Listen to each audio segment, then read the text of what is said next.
હવે આપણે તુલસીજીની વનમાલા જે શિખર ઉપર આપણે ધરાવશું ને એ જોઈએ. તો એ પણ એક આપણે ઇઝી છે બનાવવાનું. ઘણા લોકો એક એક પત્તી પોરવીને પોરવે છે, એમાં ઘણો સમય લાગતો હોય. તો આપણે આ જોઈએ કે આપણે એકદમ ઇઝીલી પણ આને કેમ બનાવીએ. તો હું આવી રીતે તુલસીજીની જે દાંડીઓ આપણે જે ઝાડ ઉપરથી કેવી રીતે તોડી, એવી રીતે એક એક બે દાંડીઓનો હું આવી રીતે ગુચ્છા લઉં છું. આવી રીતે ગુચ્છા લીધા, બરાબર છે. અને ગુચ્છાને બને એટલું મેક્સિમમ તમે એને ફોલ્ડ કરો. આવી રીતે ઘડી કરી ને હું આવી રીતે ગ્રીન દોરો મેં રાખ્યો છે. આવી રીતે ન હોય તો કોઈ પણ કલરનો દોરો લઈ શકો છો. આવી રીતે એની એક એક ગુંડી બનાવી લો, બરાબર છે.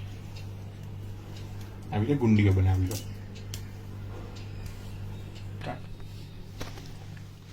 તો આવી રીતે મેં બધી જ ગુંડીઓ બનાવીને તુલસીજીની વનમાલાની રેડી રાખી છે. ને આવી રીતે એક દોરો, ચાહે તો ડબલ લો, સિંગલ લો, જાડો દોરો લેવાનો. ને આ ગુંડીઓને હવે તમારે સીધી પોરવી લેવાની છે. આવી રીતે વર્ટિકલ પોરોશો તો જલ્દી બની જશે ને સુંદર એક વનમાલા પણ ભગવત કૃપાથી જલ્દી સિદ્ધ થઈ જશે. આવી રીતે જો આવી રીતે પોરવતા જાઓ ને આવી રીતે એને ઉતારી લો. આવી રીતે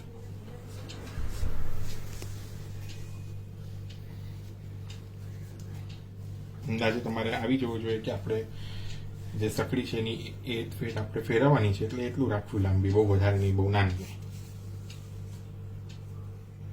આવી જ વનમાલા તમે ઉષ્ણકાલની વિદાય થાય ત્યારે પણ તમે જો બીજું કંઈ ન સૂજે તો આવી રીતે પણ એકવાર નાનકડે પ્રયાસે પણ કરીને પ્રભુને ઝડપતાથી ધરાવી શકો છો.